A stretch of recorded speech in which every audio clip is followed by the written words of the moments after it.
নমস্কার বন্ধুরা, আশা করি আপনারা সবাই ভালো আছেন।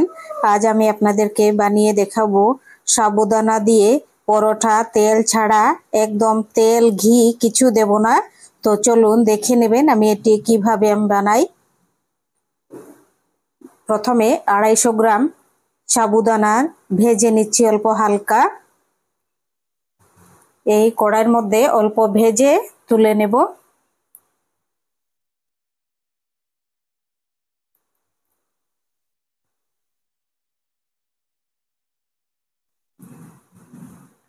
সাবুদানাটি জেকের সাবুদানা, খুবই ভালো হয়, বালি পাথর কিছুই থাকে না, খুব সুন্দর পরিষ্কার একদম। ভাজা হয়ে যাওয়ার পর, ঠান্ডা হওয়ার পর এবার এটি মিক্সির জারে আমি পাউডার করে নেব। খুব মিহি করে পাউডার করে নেব এটি।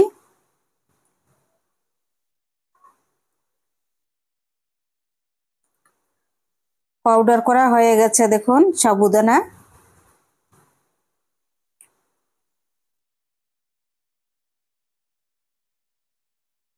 এখন দিয়ে দিচ্ছি 2টি বড় সেদ্ধ করে রাখা আলু। এখন দিয়ে দিচ্ছি 1/2 চামচ লবণ,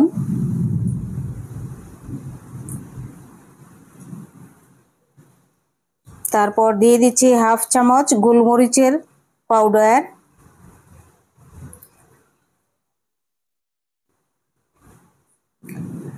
1/2 চামচ আদা কুচি মানে গ্রেট করা, তারপর 1/2 চামচ কাঁচা লঙ্কা থেতো করা, তারপর 1/2 চামচ শাহি জিরা। খুব ভালো লাগে এটি, এর জন্য শাহি জিরা বা এমনি জিরাও দিতে পারেন। আমি শাহি জিরা ছিল, এটি দিয়ে দিলাম 1/2 চামচ। তারপর এখন দিয়ে দেব ধনিয়া পাতা কুচি। এই যে 1 চামচ ধনিয়া পাতা কুচি। এটি এখন এই সাবুদানার মধ্যে দিয়ে ভালোভাবে সবগুলো উপকরণ মিক্স করে নেব। সেদ্ধ করা আলু, তারপর ধনিয়া পাতা,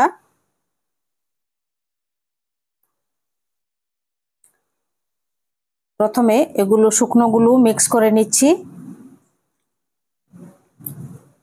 খুব ভালো লাগবে, একদম ঝাল ঝাল।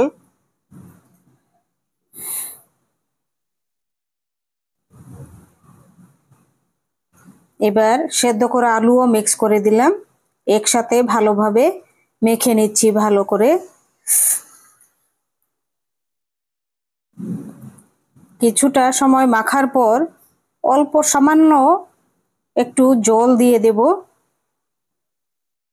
সামান্য অল্প জল নিয়ে নিচ্ছি, বেশি জল নেব না, তার হলে একদম নরম হয়ে যাবে। আবার জল না দিলেও মাখা যাবে না এটি। আর সামান্য জল দিয়ে দিচ্ছি, আর দেব না। ডোটি তৈরি হয়ে গেছে, এবার বেলে নিচ্ছি, দেখুন।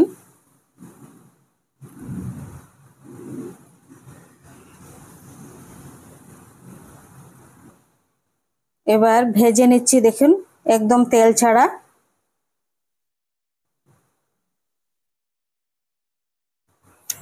খুবই সুস্বাদু লাগবে খেতে, এরকম আপনারা বানিয়ে খেয়ে দেখবেন, অসাধারণ।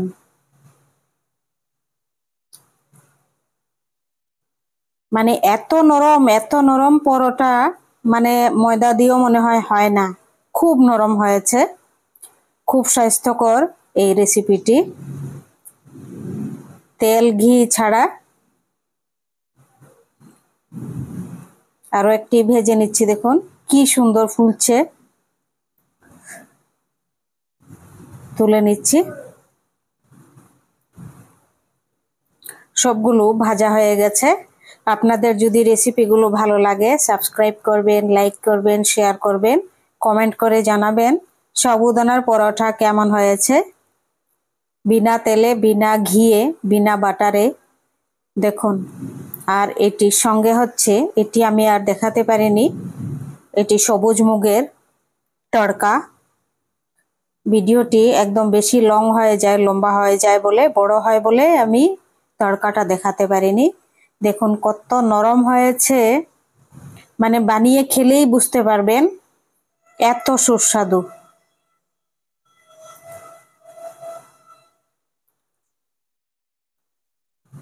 কোনো স্টিকিও নয়, কিছুই নয়, খুব সুন্দর সাবুদানার পরোটা। এরকম ভাবে রাত্রেবেলাও ডিনারে খেতে পারেন, ব্রেকফাস্টেও খেতে পারেন। মানে অসাধারণ, এক কথায় অসাধারণ। বানাবেন আপনারা অনুগ্রহ করে।